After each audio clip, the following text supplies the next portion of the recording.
What's going on, everybody? It is your boy Cornelius Honeybuckle III, and I am back again at the Lamb Striking Academy in Fort Worth, Texas. This is the third fighter I've had from there.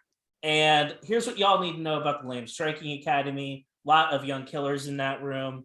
A lot of young killers belong to that gym, and they are building something special down there. And these guys that you see today on my show, you are going to see them again at that next level a few years down the road. So we're going to start with Taquan Wiley. So Taquan, you are Titty Boy. That's you. Like, I Yes, didn't make yes, that sir. up. That is you, man. So Yeah, no, number that's yeah. Taquan Titty Boy Wiley. and okay, so before like we get into anything else, Yeah. the Honeybuckle family. I don't know if you're aware of this, but we're very like prim and proper, man. Like we do. Like we Okay. we are a little bit reserved. So naturally, my agent and a bunch of other people, they were concerned, like, Titty Boy, oh man, don't bring shame to the Honeybuckle family. Yeah. That's a little edgy of a name. So I gotta ask, man, what is the story behind the name? Tell the good people out there about how you got that epic nickname, because it is epic. And I disregarded my agent. I told all my lawyers to fuck off, and Hey, we're doing this show, man. yes, sir. Thank you. I mean, really, it just like I've had gynecomastia for as long I have a bad memory, so as long as I can remember, who's someone's calling me? Oh, it's Landon. Of course Sorry. it's Landon. Of course it is. Yeah. Let me see. Okay, so yeah, and yeah, so So I'm too stupid to and it know was a what that problem with me. means. What does that mean? Gynecomastia Yeah, I'm is too dumb. man boobs, right? Oh, okay. Yeah. So yeah, it was always a problem for me. Okay. It just my self-confidence and things like that, right? So me being able to do MMA was like something, I was always a fan. It was like, this would be cool to do growing up as a kid, and now I'm doing it. So it gave me that extra boost of confidence to, fuck the man boobs. Like I am Titty Boy, like yeah. Yeah. So So was this like always part of your plan to like when you were growing up as a kid? Like, some people look at baseball and they're like, that is dope, I want to do that, or basketball, or whatever the case may be. For yeah. you, was it like watching Conor McGregor, or was it like watching guys like that and being like, dude, that is badass, like I want to do that? Like, how did you get into this whole world of mixed martial arts? Yeah, actually, it was like people like Dominic Cruz. It was just some of the older guys. Conor McGregor, yeah, definitely. Who didn't get a little inspired by him? Really, like I was like I wrestled. As soon as I joined wrestling, that was like the next thing. I was like, oh, I don't think I'd want to try to be an Olympic wrestler. I'd want to go, beat these guys up with my wrestling. So, yeah, it was just watching the old guys and being surrounded by the sport with other sports, and yeah. You end up at the Lamb Striking Academy of all places. And can you talk a little bit about how you ended up there? Because when I think of Dallas Fort Worth, like, there are a lot of places. That's a huge place. There's a lot of MMA gyms. How did you end up with Coach D? um so actually, me and Landon, we went there together, same day and everything, and it was for his fight. And I was training, and I said, yeah, I got a fight coming up to whatever. I hit XK up, but I was just kind of waiting on a fight. So yeah, we were just training there, and yeah, it was really because Landon had a fight, and he knew one of the coaches, and the coach told him to come there, and we went together, and ever since then, never left. And was the idea, as soon as you joined up with the Lamb Striking Academy, was the idea to go into the competitive circuit right away? Like, did you have to like do a few things before that switch flipped, before you started to compete? Can you walk me through? Because like, there's a big difference between going to an MMA gym and then Yeah, competing. Because like, most of the people that go to the gym don't compete. Obviously, they're there to get in yeah, shape. They're there to lose weight, whatever the case is. So like, yeah. how did that conversation work? Like, you show up there, at what point do you tell Coach D, like, yo, like, dude, like, I want to fight? Like, how does that whole thing work? Honestly, dude, we never had that conversation. Me and Landon both showed up. Him with the fight, me, waiting for a fight. I guess Coach D just, trusted that whatever we were doing before we came there, it was going to be good enough. And, with what he had for us to teach us. But yeah, like, all right, we came really late August, like basically the beginning of September. And then I fight December, Landon fights. Let's talk a little bit about your gym in general. Now, like Coach D, he's a guy that I've linked up with. I've had him on my show. I've had Kevin Fernandez on this show, and Landon Kelly, who is your teammate. And one of the things I like so much about that gym is like Coach D is like walked the walk, man. Like he's done all this stuff before. Like he used to fight. He comes from like a rough area, and like the amount of knowledge that you could just absorb by being in the same room as that guy. That's something else. Not everybody has an opportunity like that. I know that Kevin Holland shows up at your gym every once in a while. I know James Vick coaches there. So like you're in a place and you have these opportunities that like 99% of people at your level don't have. Can you talk about being around people like that? Like what does that do for you psychologically and then actually like physically and like beefing up your fight knowledge? Because you're talking about being around some Jedi masters, man. Yeah, straight up. No, yeah, it's been tremendous just for my brain and my skills. Like Coach D, he always has these talks with us just to relate to life, and relate the fighting to life as well, because every day could be a fight for some people. And yeah, so, and then James, he has his karate. He's been there. He's was in the top 10 UFC, and he has his things and his little ways to win. Ways to get it there. And yeah, there's just so many people there that just know what they're talking about, and you just, when you're around that, you can only, the sky's the limit for real. Like, yeah, it's a lot of information to Are absorb. there any you talk about joining up an MMA gym and then in a short amount of time you're going out and competing? Were the people in your life, like your friends, your family, people who aren't athletes, were they all supportive? You talked about wrestling in the past.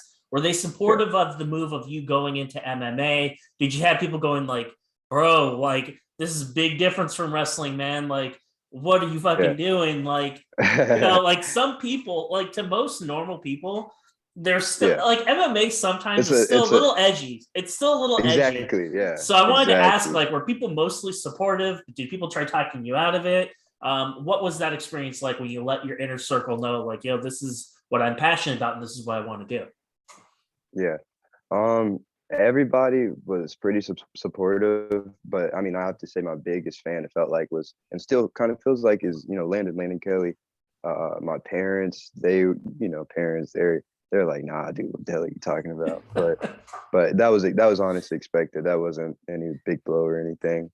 But yeah, I mean, I wasn't a bad kid, but I used to like to fight. It always was an interest of mine. So the people were like, yeah, you can fight, you can beat some ass. So those idiots just had false confidence in me. But yeah.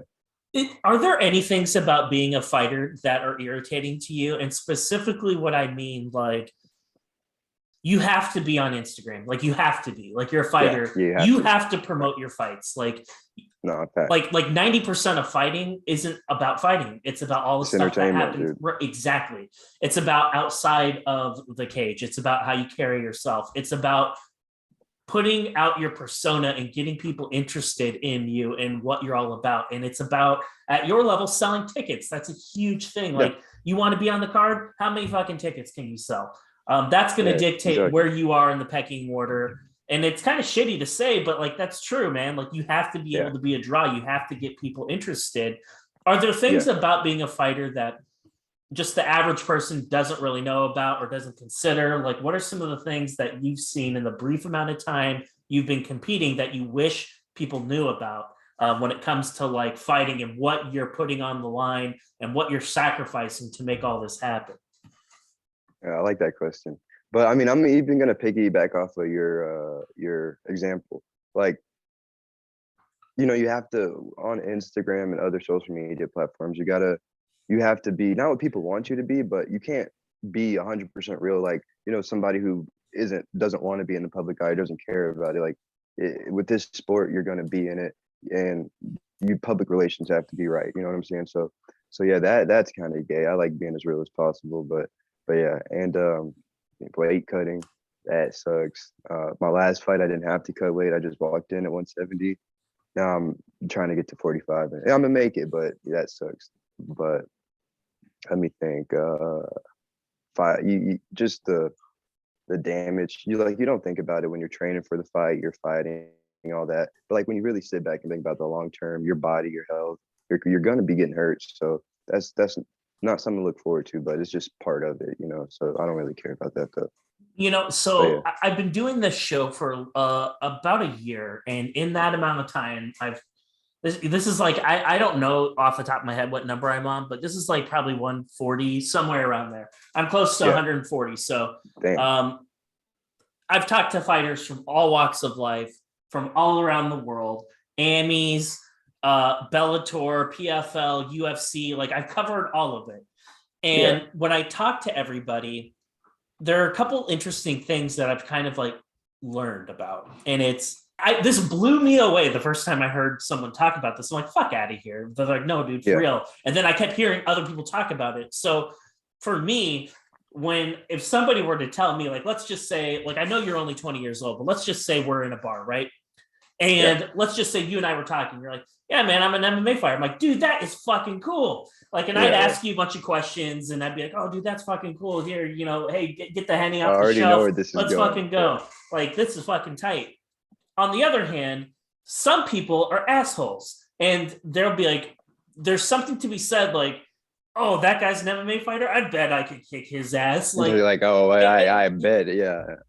Like, and it's like delusional, and it's stupid. But fighters, you guys get picked on a lot. Like I didn't really know that. I didn't really know that. I never really thought.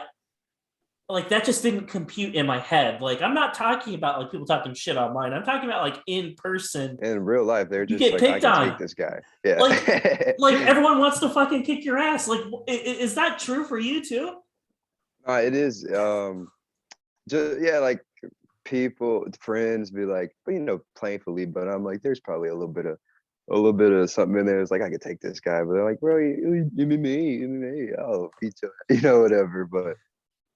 But yeah, it's like that. But I mean, it's okay. I don't even like to. I really do like the sport. More fighting is the sport, but I love everything about the sport. So I'm not sure. I don't want to go and look like some tough guy out there beating up on civilians that don't know what they're talking about or doing. So, but it'll all be cool. But is there something like, here's another thing about fighting is like there's a sense of vulnerability about doing it, because not only are you putting yourself on the line like physically, but like you're vulnerable in the sense that like all eyes are on you. Like there's no teammates, there's no one else out there. Yes, there are people behind the scenes that work with you and get you ready, but it's just you out there. Like no one's gonna come out there and help you. And like that's an experience that 99.99999% of the population is never going to understand quite what that's like. When I think about that, and I think about the mind fuck that would be, and when I think about just kind of like carrying myself and like living my life, and everyone wanting to like all the tough boys wanting to like whip my ass to try to get girls or whatever because they beat up an MMA fighter. Can you talk about like your mentality, like since you've begun competing, Taquan, like, do you have to like get your mind right in a certain way? Because everyone wants to talk shit. Everyone has something to say. Everyone's got an opinion.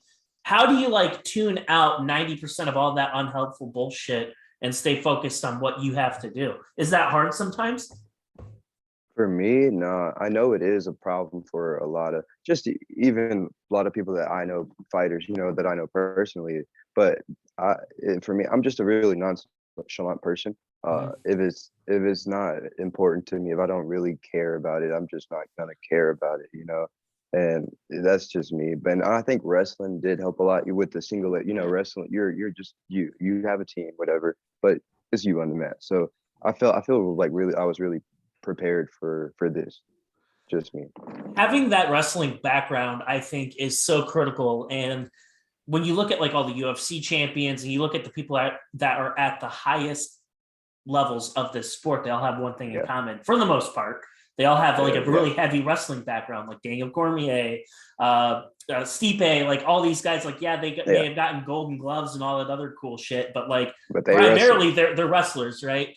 Yeah. And it's not so much the discipline that I think is so important. I think it's all the other things that are associated with being a combat athlete. So you're learning about discipline, you're learning about working out, you're learning about water loads, you're learning about weight cutting. You've mastered all that shit before you've even walked into an MMA gym. And I think that gives you a massive advantage over everybody. I think that's a reason why when you talk about the best of the best, most of them are wrestlers. Yeah, I completely agree with that, dude. Wrestling it's just that I can't believe it's a lot of nice. I mean, like in high school, it's a man sport. It really is, and it does prepare you just for I think a lot of things in life. But we're being specific. MMA, it's just like the best sport you could do before playing MMA. It absolutely is, and I'm glad that you have this opportunity that I never had when I was your age. And I date myself and sound like a billion years old, but this is such a new sport. Like MMA was called cage fighting when I was your age. And it sounds like some barbarian shit, right? Right, exactly. Like it was, it really wasn't widely accepted. The most popular athlete at the time was probably Randy Couture. And things really didn't start like becoming more and more mainstream until just this past decade. About 2010 or so, I think, is when things started to get more mainstream. You have all these new promotions like XKO popping up, and they're giving opportunities to guys like you. And when you think about like what the future holds for this sport, are there like certain things that you'd like to see happen that could improve the sport, like open scoring? Is that something you'd be in favor of? More weight classes? Like, what's your opinion on different pathways the sport could take to be even better than what it already is? I would say I think one of the biggest things right now that could easily be implemented is just more weights in between. Some like 185 to 205. That's massive. Right there. That's a massive gap. About? Yeah, like middleweight to light heavyweight, that is a massive range, right? Like, yes, exactly. And there are a lot of guys that would benefit from having like a 5-pound variance to go from like 185 to 190 or 190 to 195. Like, those are two different weight classes potentially right there. No, definitely. And just between a few of those, I mean, like 45 to 55, that's good. Maybe some 60 between 60, 55, 70, 65, 65 actually. But like I think the biggest thing right now and just the easiest thing that could really be done is more rounds or more weight classes. So scoring, do you have like an opinion one way or the other about how bouts are scored currently? Like as a fighter, do you want to know what the score is when you sit down on the stool, or is it one of those things where you prefer not knowing? Yeah, I think I would honestly just to know what you really need to do this next round to get it done. Like, so they were doing this and they scored this. Okay, now I know I need to either not let that happen or do what they were doing or do something better. You know what I'm saying? I think it would change outcomes in some fights. So I don't want to know. Okay. I don't want to. Why not though? Well, because I'm sitting on my couch and I want the drama. It doesn't matter to me what the score is, right? I'm cool with you guys knowing, but like I don't. It makes it more exciting, right? Yeah. Like no, I agree with that. Yeah, like I'm cool not knowing. Like it's like, oh, okay, cool. I save it for the end for me, but like as a fighter, like imagining I'm you or I'm a fighter or I'm a coach, I think it would be beneficial. But I would offer this as like a compromise. I think this would be a good way to do it, and they tell your coach what the score is, and then the coach decides whether he's going to tell you or not. Yeah. I think that is the most gangster thing that you could possibly do, because if I'm a coach, like certain guys would be receptive to that, I think, and others might shut down, especially if Yeah, they're younger and they're just getting started. You definitely. you don't want to discourage somebody, so like I think you leave it up to people like Coach D, and then you let them decide what they're going to say and what they're not going to potentially say. I think that would be a good compromise. And Yeah. Juan, I want to talk about your first fight because it's so recent. It just happened a few months ago. Yeah. And I don't really have the opportunity all that often to talk to a guy that just came off of his debut fight like you did. Yeah. When you're in the back room and you're getting taped up, like, do you have to like poop? Like, are you like fucking sweaty? Like, are you nervous? Is Landon like smashing that vape pen maybe a little too hard? Like I gotta know about Landon because like that I would imagine that's exactly what he was doing. He was supposed to fight. Yeah. He was supposed to fight. He got dropped off the card. Yeah. Like is Landon okay? Like, is he like is he smashing that vape pen a little too hard? Like, what's going on with him? Yeah. Tell me about what it was like in the back room getting taped up. Yeah. I'm gonna start with Landon. I mean, even just the whole camp, he's just more nervous to me about the fight. Like he just doesn't want to see me lose. And that was the day of. We're actually back there, and yeah, he's like, "Come on, do this, do that. Hey, work on this, work on that." I'm trying to chill, you know what I'm saying? I'm like trying to relax and before I go to war or whatever. But so yeah, he's stressing more than maybe anybody showing it wise, you know. But I need that, you know what I'm saying? So that's good. Me personally, I just try to be. I think the best way to go into a fight is as relaxed as possible. And yeah, I don't want to be tense. I just want to sit there, chill, do my little warm ups, whatever, and then just relax and get mental. Like I'm about to go fight. It's here we go. Like I can't lose. That's the biggest thing is I can't lose. I have to win. I have to go beat this guy at everything. And yeah, just be dominant. And then Coach D, he's the life of the party, before the fights. He's come on, he's talking to all the other coaches, some of the other fighters and stuff. He's cracking jokes, so that's cool. And yeah, it's I love fighting. I fought with Andrew Stribling, one of my teammates, and that was cool. That was just knowing you're not alone. You're alone, but you're not alone. That was cool too. But yeah, so it is fun. I like the pre-fight antics. So are there for you talk about being relaxed. Does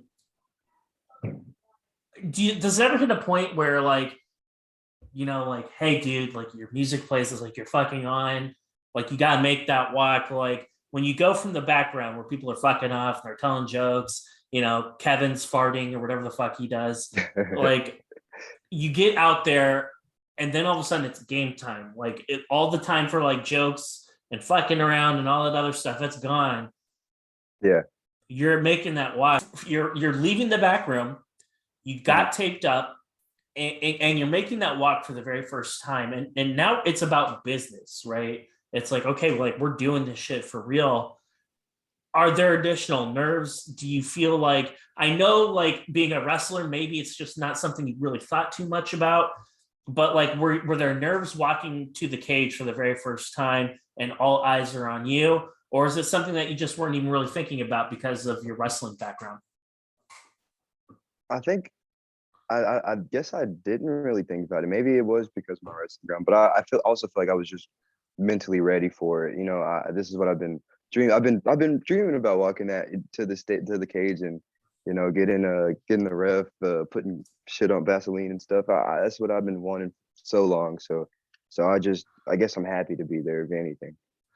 You get in the ring, your opponent shows up, we get the opening bell, bam, it's go time. And you got 3 minutes. Yeah. And to me, I watch ammy fights and it's like, bam, they're over. They crank them out, right? But in the ring, it's got to be completely different, I would imagine. 3 minutes is a long, long time. And for people who don't think 3 minutes is a long time, it's like, okay, make a weight cut and you do it. Just spar lightly with somebody for 3 minutes. Just spar lightly for 3 minute rounds. And guess what? After the first minute, your hands are going to be at your waist. you're about you, and if you're like me, you're gonna like have a heart attack and you'll die right away. So like 3 minutes, that's a super long time. Did it Yeah, go by quick to you? Or did it seem like a long time? Um, that's a lot. Like your first time you go out yeah, there, 3 minutes, that's like an eternity. And then after that, like you gotta go, you sit down on your stool and people are telling you all kinds of shit. And it's like, I'm still trying to process what the fuck just happened over the past 3 minutes. That's a lot. Like I get stressed out just thinking about it. So what was that yeah. experience like for you? Like you go out there, you have your first official 3 minute round, you go and you sit on the stool. Walk me through what happened in that first 3 minutes, if you remember. Um, I just was all right. The bell rings. I'm like, all right. So the first of all, the dude's looking a little bigger than he was at weigh-in. You know what I'm saying? I'm like, Sure. all right, I gotta put some hands on him. So boom, chase him down. Just start landing my shots and uh, yeah. I didn't want to. It had been brought up a lot during the camp was what is it called? Adrenaline dump. And I didn't Yes. want that to happen. So even though I was doing that, I just had to, tone it down because I'd be like, all right, I just do this combo. No, let me catch my breath. And I was like, that shouldn't be happening. So I had to slow it down for the better outcome, all around. But, but yeah, it feels it feels like 3 minutes though, 3 minutes of frightened though. It's not just 3 minutes though. So it's its own thing.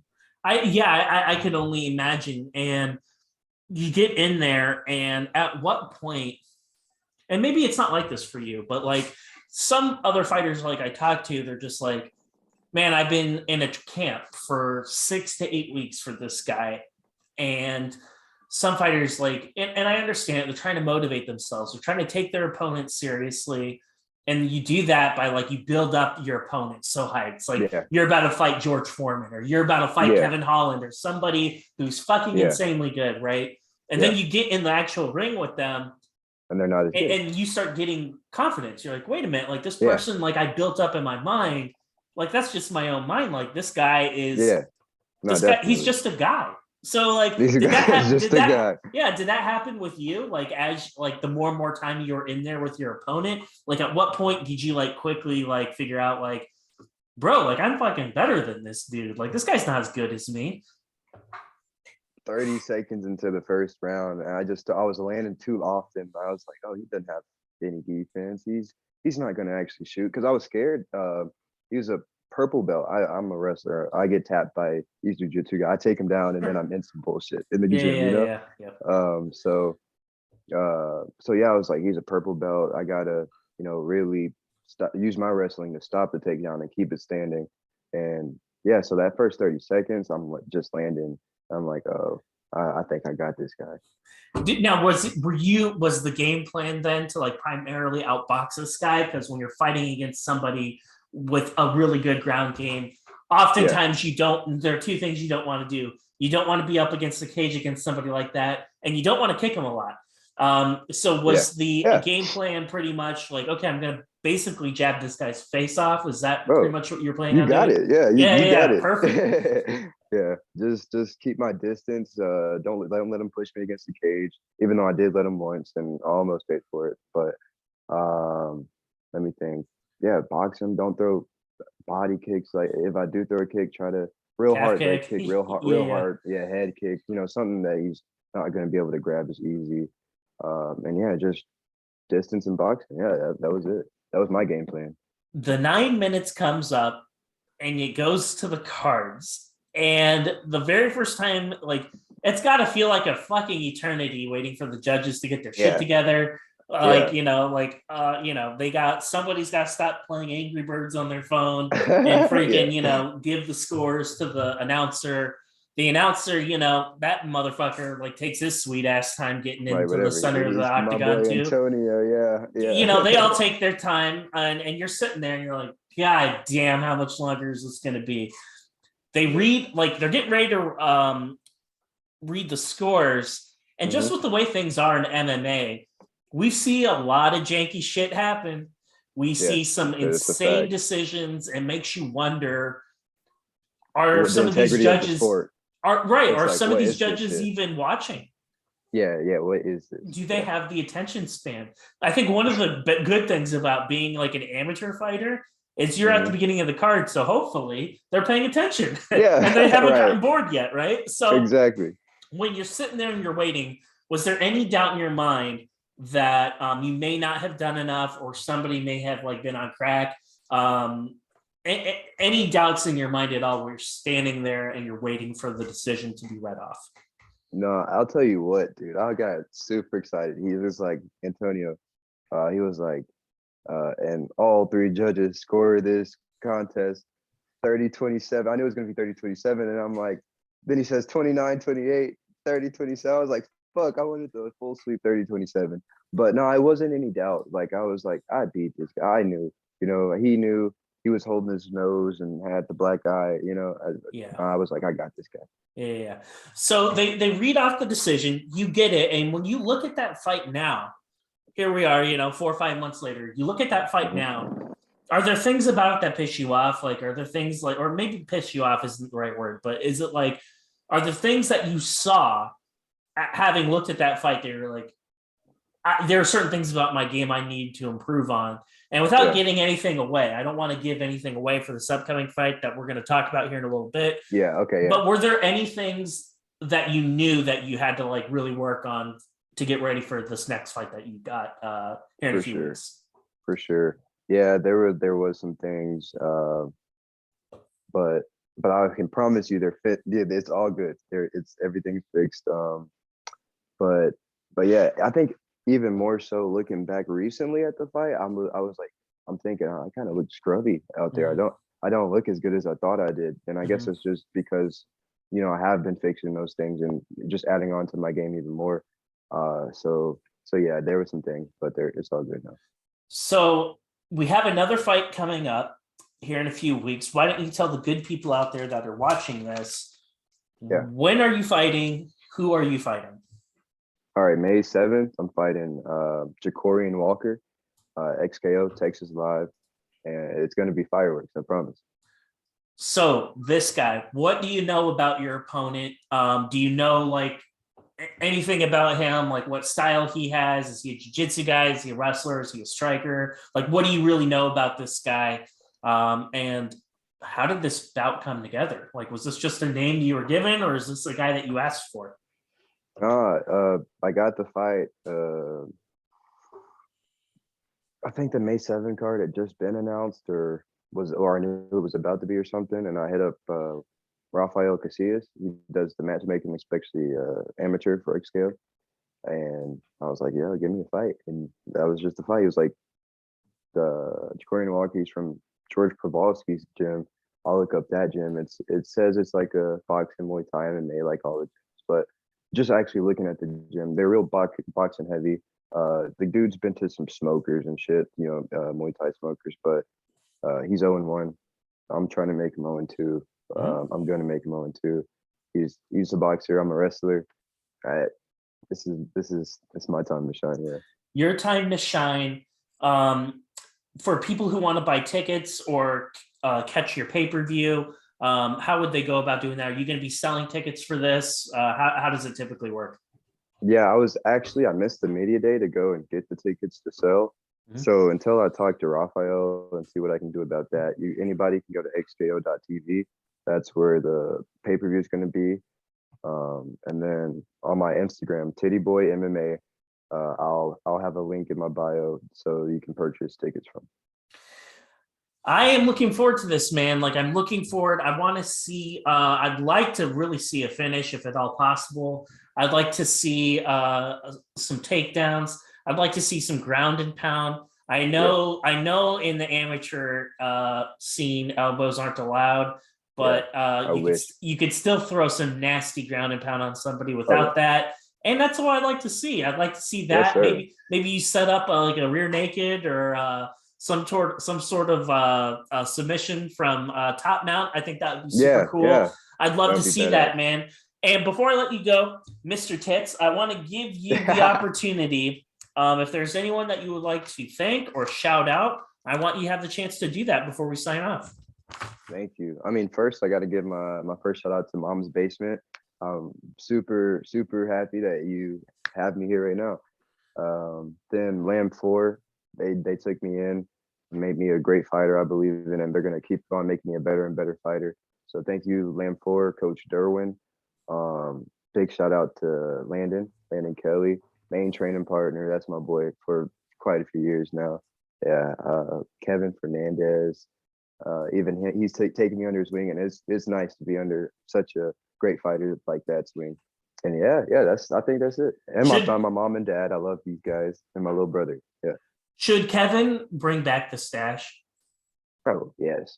Okay, yeah, because dude, he shaved that shit, and I was like, who the fuck is this? He showed guy? up to the gym. I'm like, who is that guy? I told Landon I didn't like it. I was like, dude, I don't like this, man. Like, he needs to bring back that chocolate milk mustache.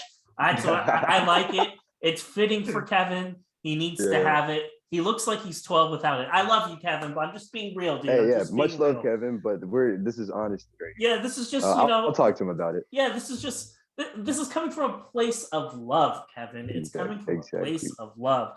I appreciate your time this afternoon, Taquan, and we will do it again soon.